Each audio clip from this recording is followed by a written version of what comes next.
quizás a veces un poco alguna anécdota define más una personalidad que muchas explicaciones. Para mí una de las anécdotas impresionantes, ya estaba jubilado, ya era un hombre, debería tener en los mediados 70 años, estaba en Alicante y le habían invitado a dar una conferencia a Denia. Él, como era un hombre austero y nunca, cuando entró en Mapfre tuvo chofer, pero inmediatamente decidió que la austeridad exigía que no hubiera ningún chofer de empresa y que él cogiera el autobús o el taxi o lo que fuera, o fuera andando, pues se iba a Denia en un trenecito desde Alicante que se llama el Trenet, que llegaba hasta Denia. Se fue a la estación a cogerlo, se cayó la vía y bueno, se hizo un estropicio, las gafas se le rompieron, el ojo sangrando porque le había tocado. Entonces intentamos, papá, vamos a llevarte al hospital. Y dice, no, voy a Denia. Dice, pero ¿por qué? Pero papá, ¿cómo vas a...? Es que he dado mi palabra de que iba a dar una conferencia y la palabra es lo que más vale en un hombre. Es una cuestión agradable, pero yo estaba con él en Orlando, le acababan de conceder el mayor galardón que hay en el mundo del seguro, que es la incorporación al Insurance Hall of Fame, que se vota entre todos los ejecutivos, es una cosa que se hace por votación, y a él le habían incorporado al Insurance Hall of Fame, y estábamos en Florida, que era donde, me parece que era en Orlando, donde se hacía la reunión, y entonces teníamos una serie de compromisos y le llamaron para decirle que había fallecido su hermano. Y a mí también me impresionó que a él aquella noticia le impactó mucho, pero sin embargo mantuvo absolutamente las reuniones de trabajo, aunque yo le notaba muy afectado, pero hay que tener una capacidad y un sentido de, oye, yo tengo esta responsabilidad y la hago para hacer estas cosas, ¿no? Y a mí una vez una frase que me llamó mucho la atención, porque me dijo, es de señores dar y no pedir. Entonces, eso creo que esa frase, yo no soy muy de retener frases, no tengo memoria así retentiva para frases, pero a mí esa frase me sorprendió y efectivamente él luego yo vi que pidió la colaboración de otras instituciones, de otras personas, cada uno a su escala y a su medida, pero siempre desde esa idea de estoy en situación de dar, luego doy, más que de pedir. Pero recuerdo el día antes de la reunión, que duró horas, hasta las tantas de la noche, donde hubo la lucha final, que terminó, como digo, con la dimisión del presidente, hubo una cena en un restaurante que estaba cerca de Mapfre, que se llamaba El Escuadrón, que ya no existe, donde él citó a los dos consejeros de Mapfre de más confianza de él, que además habían sido compañeros suyos de estudios en el Colegio del Pilar, y en la que estuve yo. Y recuerdo que uno de ellos, que terminó siendo presidente, le decía a Ignacio, ten cuidado, porque claro, este señor es un señor muy poderoso, es un señor que tiene muchas relaciones, muchos contactos, mucha influencia en la administración, en el gobierno, en gente importante, ten cuidado, pues tiene un disgusto, en fin, esto te puede costar el cargo. Lo dijo con la mayor honestidad del mundo y recuerdo la frase de Larramendi, que es tremenda, ¿no? Porque ahí sí que lo refleja, ¿no?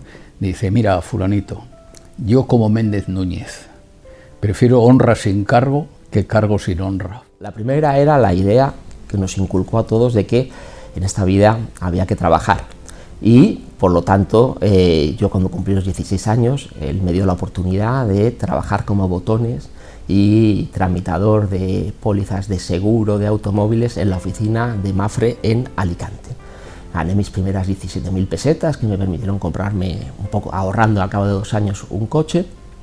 Y mi sorpresa no es esa, fue una oportunidad, madrugar, estar en el mundo del trabajo con 16 años, desde abajo, pero mi sorpresa fue cuando, al cabo de los años, el director de la oficina, que, bueno, al acabar los 2 meses de trabajo me había dado un sobrecito con el dinero, me confesó que ese dinero no procedía de Mapfre, sino que mi padre lo había abonado directamente porque consideraba que era la formación de su hijo y que no podía, como siempre defendió, que los hijos de los ejecutivos de Mapfre no podían trabajar, podía beneficiarse, con lo cual, y luego lo comprobé en otras experiencias que no voy a comentar, la idea de remunerar de su propio salario a sus hijos o a familiares que trabajaban vinculados a ellos. Poco tiempo trabajando con él, era becario todavía, creo que llevaba no más de 3 o 4 meses, y tenía un acto en el Consejo Superior de Investigaciones Científicas. Como yo había sido becario predoctoral del Consejo, me dijo, acompáñeme. Y tenía entonces el despacho en la calle Juan Bravo, esquina Claudio Cuello, de Madrid, y había que bajar a la calle Serrano y en 2 o 3 kilómetros de dirección se llegaba al CSIC. Nos bajamos a la calle Serrano y yo voy a parar un taxi. Y me dice don Ignacio, ¿qué hace? Digo, pues voy a coger un taxi. Ignacio, no, vamos en autobús. Claro, a mí aquello me sorprendió enormemente, pero no conseguí convencerle de que nos fuéramos en taxi, porque era una persona enormemente sobria, austera. Cuando empezamos a trabajar juntos, un día habíamos quedado en la Facultad de Filosofía de la Complutense para una cosa que le dije que, bueno, pues creo que podrías ver esto, porque te gusta tal. Tuvimos una reunión, estuvimos allí. Cuando nos fuimos, cuando bajamos ya por Ascetor y yo salí por el hall, yo pensaba que habría un gran coche oficial, grande, seguramente con cuartas pardas, y me dijo, Javier, ¿dónde se coge aquí el autobús? Claro, esa es su forma de ser. Sencillez, por ejemplo, un hombre extraordinariamente sencillo. Y he comido varias veces con él con motivo de nuestra relación profesional en la biblioteca, y recuerdo que en un restaurante que había en la calle La Gasca, que era catalán, que no recuerdo ahora el nombre, que ya no existe, solo comía un plato y casi como sin hacer caso de la comida. Era una persona extraordinariamente sencilla. Iba a charlar y lo de menos para él era lo que estaba en este momento ubicado en la carta y que había que solicitar. Recuerdo además que los dos, yo le seguí, tomamos en más de una ocasión un solo plato, que eran patatas revueltas con huevo, y lo hicimos eso habitualmente, ya sabíamos que íbamos a pedir ese plato. Yo me acuerdo, él era un hombre que por principios personales, y como venía de una empresa que había cogido él en una situación lamentable y donde había que tener una austeridad en los gastos y tal, él siempre, por ejemplo, viajó en turista. Y entonces me encontré en la sala de espera de don Ignacio. Y como yo sabía de esto, yo era un crío entonces, pues no llegaría a los 30 años, y yo viajaba en primera clase, que era lo que viajaba, el estatus que había oficial entonces. Y yo sabía que él iba a llegar a viajar en turista, y me era violentísimo entrar en el avión, y cuando entramos, efectivamente, como a él le gustaba mucho hablar y enterarse de las cosas y tal, pues entramos al avión juntos, y yo me quedé en primera clase y él entró en turista. Yo en aquel momento me quería morir. Entonces me acuerdo una vez yendo hacia Albacete, que vamos ahí por La Mancha, en coche, y de pronto dice que era el conductor, Carlos Álvarez, oye, ¿podemos parar en tal pueblo? No sé qué, no sé cuánto. Paramos en tal pueblo, que había una pequeña oficina de Mapfre y había una secretaria del directivo, que había tenido un hijo hacía un año, y fue solo a preguntarle a aquella mujer que cómo iba el hijo. Porque en aquella época Mapfre, para los desplazamientos, ¿no?, a las oficinas, pues utilizaba un Citroën, ¿no?, un Citroën, el antiguo tal, que conducía Máximo, que en paz descanse, ¿no? Y entonces aún nos contaba que el Citroën este le llamaban el Pato. Era de los Citroëns, yo creo que es el que llevaba el general de Gaulle o por el estilo, ¿no?, muy antiguo. Y entonces él decía, llamaba a Máximo y decía, Máximo, mañana vamos a iniciar la ruta, ¿no?, para distintos sitios, ¿no?, y que sepa que me viene a buscar a casa y ya seguimos, ¿no? Entonces, diríamos, como si fuera un acto reflejo, ¿no? Máximo se iba al almacén, ¿no?, cogía diríamos, un paquete de bolígrafos Bic, recuerdo que eran Bic, cogía un paquete y se los llevaba al coche, los metía en la guantera y allí los guardaba, ¿no? Entonces, al día siguiente, a las 7 de la mañana, ¿no?, estaba ya en el domicilio, ¿no? En el domicilio de don Ignacio, que ahora estaba a las 7 de la mañana y a esta hora bajaba don Ignacio, como siempre, cargado con papeles debajo del hombro, que parecía que se le caía, ¿no? No, Máximo, venga, tal, se metía en el coche, instantáneamente cogía los papeles, ¿no? Y empezaba a trabajar. Y entonces le pedía, Máximo, deme un bolígrafo, por favor, ¿tiene un bolígrafo? Tal. Entonces Máximo, de la guantera, le daba el Bic, ¿no? Y eso constantemente, a lo largo de un viaje, de los 3 días, constantemente le pedía, Máximo, deme un bolígrafo, por favor. Y entonces, claro, en Mafre siempre nos preguntamos, ¿qué hará este hombre? ¿Qué hará este hombre con los bolígrafos que ni siquiera los encuentra en el coche, ni siquiera los pierde en el coche? Nosotros cuando éramos pequeños, normalmente viajaba por toda España, ¿no? Porque conocía todos los pueblos, todo. O sea, y entonces siempre nos llevaba a un par, como éramos muchos hermanos, siempre nos llevaba, mis 2 hermanos mayores iban por su lado y yo con mi hermano, el que viene detrás mío, pues también. Y entonces, pues bueno, me acuerdo de todo, de coger a un señor de coche en coche y entonces hablar de toda la zona de la agricultura, del de tal, de lo uno, de lo otro, de cómo era el campo, de cómo era no sé qué, de los seguros agrarios, o sea, en fin, y que entonces para no perder el tiempo cogía a un señor en un pueblo, entonces el trayecto hasta el otro pueblo, hablaba en la conversación, luego el otro se debía volver por su cuenta, eso ya no lo sé porque yo era pequeña. Y cuando viajábamos en tren, o venía a Águilas y teníamos que ir a la estación luego porque él volvía a Alicante en tren, siempre decía, Castelo, que lleguemos con el tiempo justo. Y yo llegué a pensar que seguramente algún día lo habría hecho o le gustaría coger el tren en marcha. Bueno, y ahora cuento la anécdota. Estando yo con él, es una anécdota para mí enigmática. Estando con él en su despacho, hablando de cualquier cosa, por el intercomunicador, por el interfono, llama a su secretaria. Y estaba yo sentado en la mesa. Y le dice, Pilar, averigüe usted si el tren que va, no recuerdo a dónde, a Sevilla, para en no sé qué pueblo. Bueno, ahora lo averiguo. Y contesta la secretaria a los 5 minutos, don Ignacio, que el tren no para allí, pero pasa despacito. Y eso me hizo pensar que es que la secretaria conocía que a lo mejor podía ir allí porque le gustaba subirse al tren en marcha. Durante los 80 cruzábamos el Atlántico por la noche en vuelos nocturnos, en turista, clase turista, que era una característica muy de él. Creo que él durante toda su vida viajó siempre en turista. Íbamos a América en aquella época en turista. Eran viajes institucionales y también de exploración, un poco de los mercados latinoamericanos.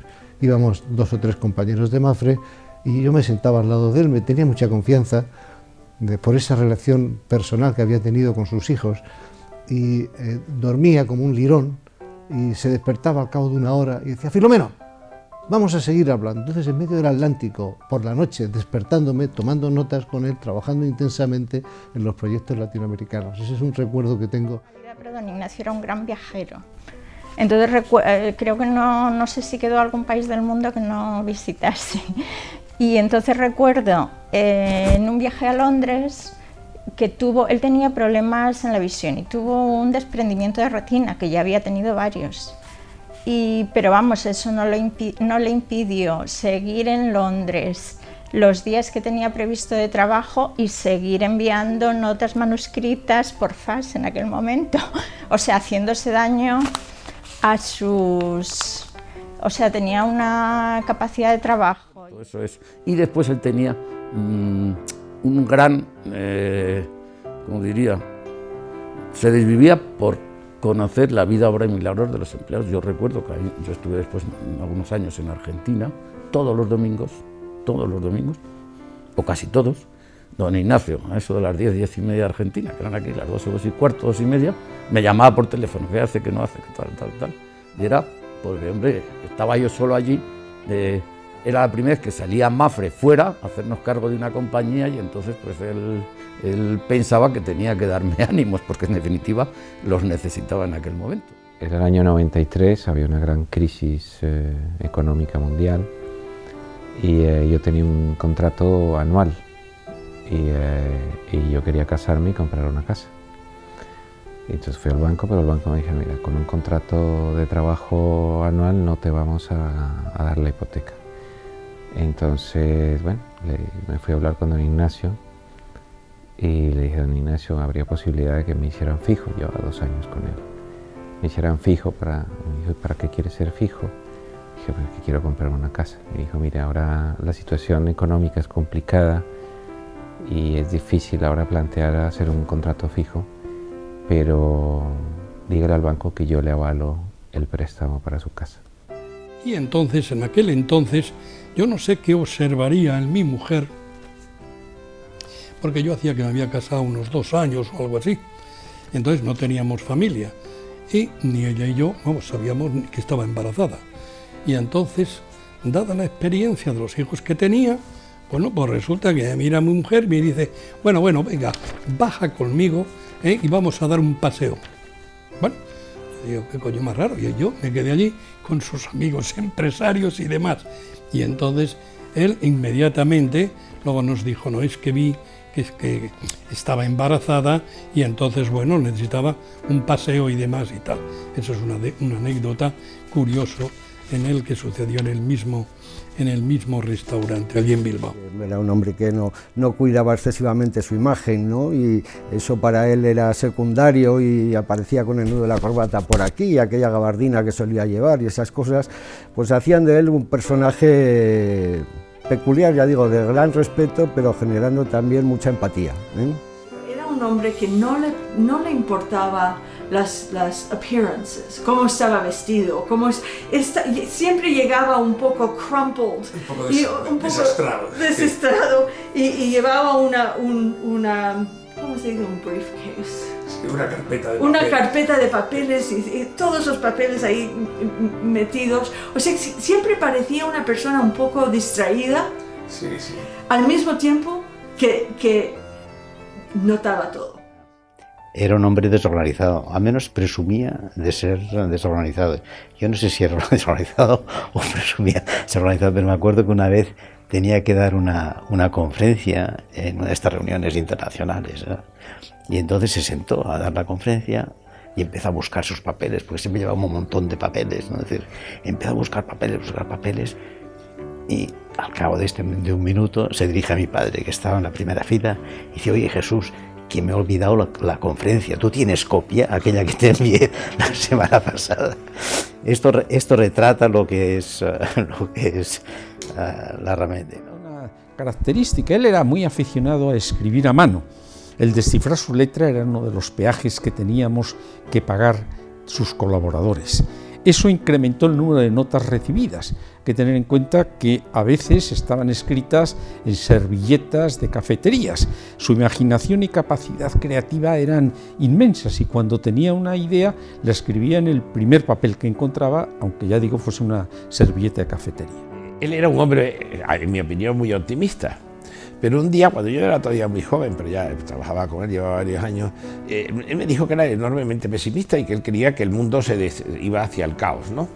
Entonces yo le dije, oiga, porque tenía una relación muy... Don Ignacio, y entonces, ¿por qué se esfuerza usted y trabaja tanto si vamos hacia el caos? Y dice, bueno, es que yo creo que el caos vendrá cuando yo ya no esté.